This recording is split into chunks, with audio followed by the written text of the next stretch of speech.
नमस्कार साथियों, V4 radio में आपका हार्दिक स्वागत है। आज हम बात कर रहे हैं राजस्थान MBBS एडमिशन और राजस्थान की नीट काउंसलिंग के बारे में।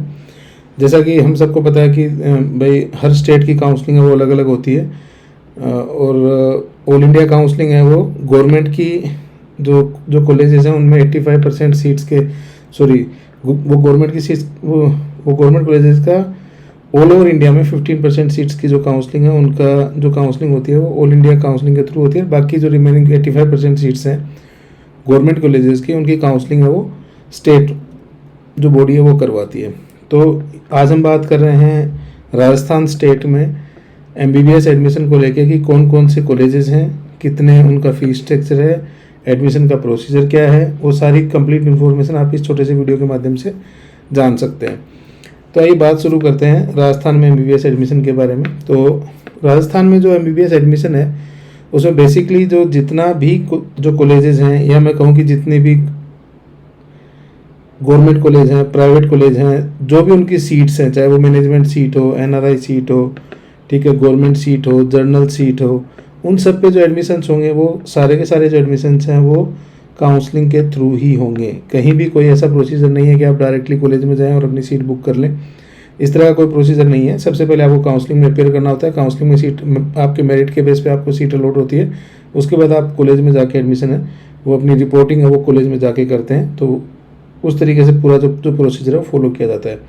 तो यहाँ पर कुछ चीज़ें इंपॉर्टेंट हैं जिनका बहुत ही ज़्यादा ध्यान रखना होता है। वो उनमें सबसे पहली चीज़ है कि जैसे कि मैं बात करूँ अदर स्टेट कैंडिडेट्स की, तो क्या अदर स्टेट कैंडिडेट हैं वो राजस्थान में अप्लाई कर सकते हैं? तो जी हाँ, राजस्थान में की काउंसलिंग में अदर स्टेट के कैंडिडेट भी अपीयर हो सकते हैं, लेकिन उसमें एक लिमिटेशन ये रहता है कि जो स्टूडेंट अपीयर होगा अदर स्टेट का राजस्थान की काउंसलिंग वो सेकेंड राउंड में ही अपना रजिस्ट्रेशन करवा पाएगा। रजिस्ट्रेशन हालांकि पहले भी हो सकता है, लेकिन रजिस्ट्रेशन में जब वो चॉइस फिलिंग करता है तो चॉइस फिलिंग का उसको जो ऑप्शन मिलेगा वो सेकेंड राउंड ऑनवर्ड्स ही मिलेगा। तो उस केस में जब जो स्टूडेंट आते हैं उनका अगर मैं बात करूं कि वो गवर्नमेंट कॉलेजेस की, तो क्योंकि वो लगभग सेकेंड राउंड तक सारी गवर्नमेंट की सीट्स ऑक्यूपाइड हो चुकी होती हैं और वो भी उनको चांस अदर स्टेट के कैंडिडेट्स को जो चांस मिलता है वो काउंसलिंग के लास्ट में मिलता है। मतलब कि जब सारे के सारे जो राजस्थान के कैंडिडेट हैं जब वो सबसे पहले उनकी मेरिट के अकॉर्डिंग उनको सीट अलॉटमेंट होता है, फिर जो रिमेनिंग सीट्स होती हैं उन पे ही अदर स्टेट के कैंडिडेट को मौका मिलता है। तो इसमें ये तो तय बात है कि जो कि वो गवर्नमेंट सीट होंगी उन गवर्नमेंट सीट्स के ऊपर या गवर्नमेंट कॉलेजेस की जितनी भी सीट्स होंगी, चाहे वो गवर्नमेंट सीट हो चाहे मैनेजमेंट सीट हो, तो उन सब के ऊपर तो राजस्थान का स्टूडेंट ही ऑक्यूपाई रहेगा, उसमें कोई सीट है वो नहीं बचती है। उसके बाद में नंबर आता है प्राइवेट कॉलेजेस का। तो प्राइवेट कॉलेजेस में मोस्टली ये देखा जाता है कि जो सिर्फ मैनेजमेंट कोटा सीट्स हैं, प्राइवेट कॉलेजों में दो तरह की सीट हैं, जनरल सीट है, मैनेजमेंट कोटा सीट है। मैनेजमेंट कोटा सीट की जो फीस है वो जनरली हायर एंड पे रहती है। तो जो स्टूडेंट अप्लाई कर पाएगा वो सिर्फ और सिर्फ अदर स्टेट का जो कैंडिडेट होगा वो अप्लाई कर पाएगा, या उसको जो अलॉटमेंट होगा अगर होता भी है तो, उसमें मैंने बोला होता भी है तो इसलिए बोला क्योंकि उसमें चांसेस कम रहते हैं, लेकिन अगर उसको अलॉटमेंट होता भी है तो होगा उसको प्राइवेट कॉलेजेस के अंदर ही होगा और वो भी उनकी मैनेजमेंट सीट पे ही होगा। तो जो अदर स्टेट के वो कैंडिडेट हैं उनके लिए चांसेस हैं वो राजस्थान में थोड़े से कम रहते हैं और अच्छी जो वो कैटेगरी के जो कॉलेजेस हैं उनके चांसेस कम रहते हैं। उनको एक नॉर्मल कॉलेज ही मिलता है, वो भी लास्ट के राउंड में जाके मिलता है। तो वहाँ थोड़ा सा उनको ध्यान रखने की ये ज़रूरत होती है कि क्या उसको जो कॉलेज है वो अलॉट होगा भी या नहीं होगा, क्योंकि अगर लास्ट राउंड में कॉलेज अलॉट नहीं हुआ तो बाहर के हिसाब से उनका नहीं रहता है। तो आइए हम वापस उसी टॉपिक पे आते हैं कि भाई कितना जो इसमें फीस स्ट्रक्चर वगैरह क्या रहता है, कितने कॉलेजेस हैं, कितने टाइप के टोटल हैं जो सीट्स हैं। तो जैसा कि मैंने अभी आपको कहा कि सारी जो काउंसलिंग है जो सीट्स हैं वो फिल होती हैं वो काउंसलिंग प्रोसीजर के थ्रू ही फिल होंगी और काउंसलिंग के थ्रू ही हर सीट है वो, चाहे वो मैनेजमेंट की सीट हो चाहे जनरल सीट हो, वो काउंसलिंग के थ्रू ही अलॉटमेंट उसको आएगा। तो यहाँ वो जितने भी जो गवर्नमेंट कॉलेजेस हैं उन गवर्नमेंट कॉलेजेस में तीन तरह की सीटें देखने को मिलती हैं।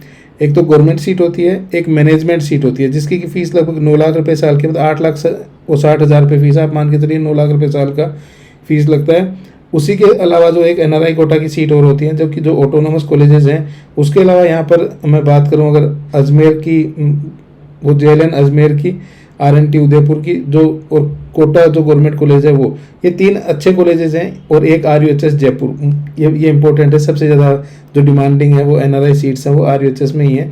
तो इन सब में मैनेजमेंट कोटा भी है और साथ ही आपका ये NRI कोटा की सीट्स में। तो ये सारी सीट्स हैं, 3 टाइप की सीट हैं वो गवर्नमेंट कॉलेजेस में देखने को मिलती हैं। प्राइवेट कॉलेजेस की बात करूँ तो एक गीतांजलि कॉलेज ऐसा है जिसके अंदर की वो सेमी गवर्नमेंट उसको आप बोल सकते हो। तो उसमें कुछ सीट्स हैं जो कि वो गवर्नमेंट से एफिलेटेड है, मतलब गवर्नमेंट सीट बोल सकते हैं आप उनको। तो वो गीतांजलि एक ऐसा कॉलेज है जिसमें गवर्नमेंट सीट भी है, वो जनरल सीट भी है, और साथ के साथ ही वो मैनेजमेंट सीट भी हैं। प्राइवेट कॉलेजेस में राजस्थान के अंदर है वो NRI सीट्स अवेलेबल नहीं है, सिर्फ और सिर्फ जनरल सीट और मैनेजमेंट सीट्स ही हैं। अगर मैं क्वालिटी वाइज बात करूं तो महात्मा गांधी है वो सुपीरियर है, मतलब कि उसकी वो क्वालिटी वो सबसे बेटर है राजस्थान के अंदर। लेकिन अगर आप देखा जाए तो, वैसे देखा जाए तो जनरली क्या है कि जो कॉलेज है वो क्वालिटी की बजाय उसके फीस स्ट्रक्चर के अकॉर्डिंग चलता है। जैसे कि पहले जो 2 कॉलेजेस हैं अनंता और अमेरिकन, उनकी फीस स्ट्रक्चर है वो महात्मा गांधी से थोड़ा सा डाउन था।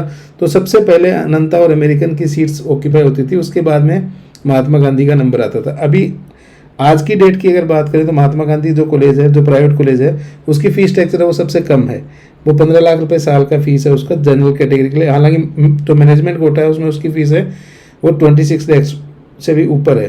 तो यहाँ पर जो बेसिकली मैं राजस्थान ही नहीं, अगर मैं बात करूँ पूरे ऑल ओवर इंडिया में, तो जहाँ पर फीस स्ट्रक्चर कम है, तो अगर कॉलेज की क्वालिटी थोड़ा डाउन भी है तो वो कंप्रोमाइज़ लोग करते हैं कि मतलब MBBS ही तो करना है, क्योंकि मेनली तो अपने को PG में जाना है। तो सारे के सारे जो फीस स्ट्रक्चर है वो लगभग उसी के वो आसपास रहते हैं। तो यहाँ अगर मैं देखूँ तो अनंता और अमेरिकन 2 कॉलेजेस ऐसे हैं जो कि RUHS के अंडर में आते हैं। बाकी सारी जो यूनिवर्सिटीज़ हैं वो बन चुके हैं, मेडिकल यूनिवर्सिटीज़ हो चुकी हैं बाकी सारी कॉलेजेस। जैसे मैं आपको जो लिस्ट ऑफ जो प्राइवेट कॉलेजेस है वो बता देता हूँ। जयपुर में यहाँ पर महात्मा गांधी है, JNU है और निम्स है।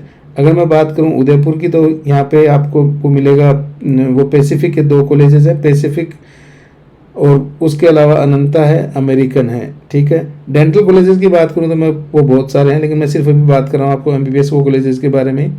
और उसके अलावा अगर मैं वो देखूँ कि आपका वो गंगानगर में, तो गंगानगर में एक टाटिया जो कॉलेज है वो है।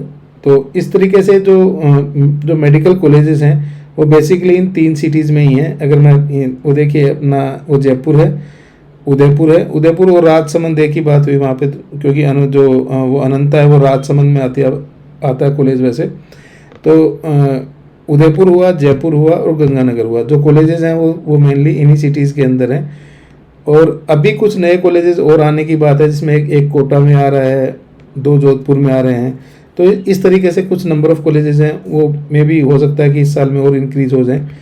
तो ये सारी जो फीस स्ट्रक्चर वगैरह वो हर कॉलेज का लगभग सेम ही है यहाँ पर राजस्थान के अंदर।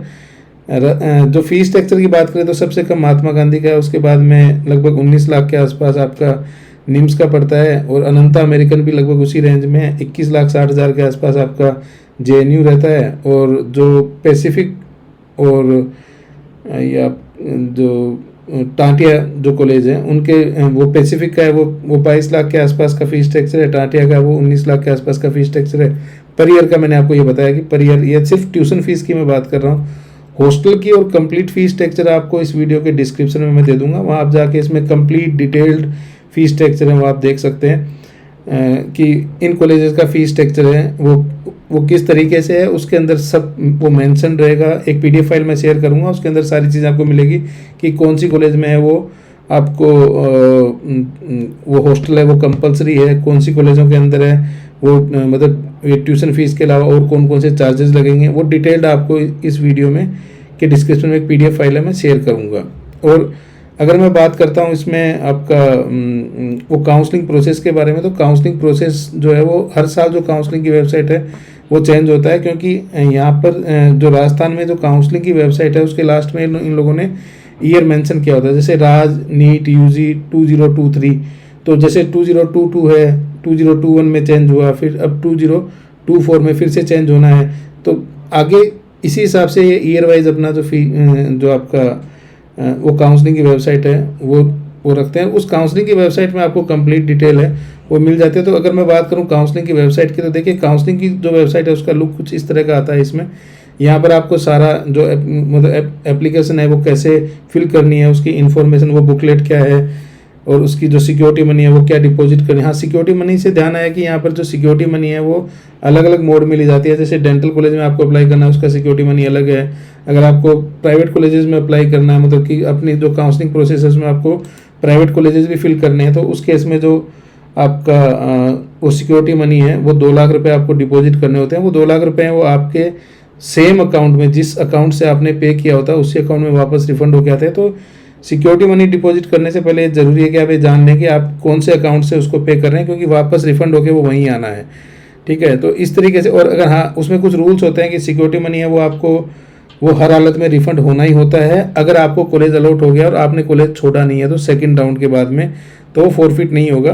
तो अगर आपको फर्स्ट राउंड में आपको वो कॉलेज अलॉट हुआ, आपने वो कॉलेज नहीं लिया है, तो उस केस में आपको सिक्योरिटी मनी है वो रिफंड हो जाएगा। अगर आपको फर्स्ट राउंड में कॉलेज अलॉटमेंट हो गया है और सेकेंड राउंड में भी कॉलेज अलॉटमेंट आपको हो गया और उसके बाद आप चाहते हो कि आप कॉलेज छोड़ दें, तो आपकी सिक्योरिटी मनी है वो फॉरफिट कर दी जाती है। तो यहाँ वो चीज़ें भी ध्यान रखनी है कि किस मोड में जाके आपको अपनी जो किस राउंड में जाके आपका वो सिक्योरिटी मनी है वो फॉरफिट होगा या नहीं होगा, वो सारी चीज़ें आपको ध्यान रखनी है। लेकिन इसमें मेन जो चीज़ है वो ध्यान रखने की वो यही है कि आपको सिक्योरिटी मनी है वो हर हालत में अपने अकाउंट से ही डिपॉजिट करनी है। तो इन सब चीज़ों का ध्यान रखते हुए काउंसलिंग में अपीयर करना है। और अगर एडमिशन हम अगर डोमिसाइल स्टेट है वो आपका राजस्थान ही है और आप एडमिशन लेना चाहते हो, तो आपकी जो वो कट ऑफ है वो कुछ डाउन कट ऑफ तक भी इजीली आपका वो कॉलेज आपको अलॉट हो जाएगा। तो उस केस में आपको बस अपना वो कॉलेज चूज़ करना है कि आप वहाँ पर एजुकेशन कैसी है, हॉस्पिटल की जो फैसिलिटीज़ हैं वो कैसी हैं। तो ये सब चीज़ें देखते हुए आपको अपना जो कॉलेज है वो सिलेक्ट करना है। तो इस प्रोसेस को फॉलो करते हुए, एक काउंसलिंग प्रोसेस को फॉलो करते हुए ही आप एडमिशन ले सकते हो राजस्थान में। राजस्थान ही नहीं, इवन अगर आपको इंडिया में कहीं भी अगर आपको MBBS करना है तो आपको काउंसलिंग में अपीयर होना ही होगा और जो आपका एडमिशन होगा वो प्योरली काउंसलिंग बेस्ड ही होगा।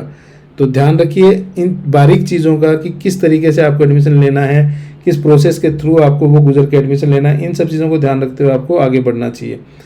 इस वीडियो के डिस्क्रिप्शन में आपको राजस्थान से रिलेटेड जितना भी कट ऑफ होगा, जो भी जो कॉलेजेस हैं उनकी डिटेल है, उनका फीस स्ट्रक्चर है, कट ऑफ है उनका, वो सारा आपको इस वीडियो के डिस्क्रिप्शन में डिटेल में मिल जाएगा। तो आज के लिए इतना ही। Thank you.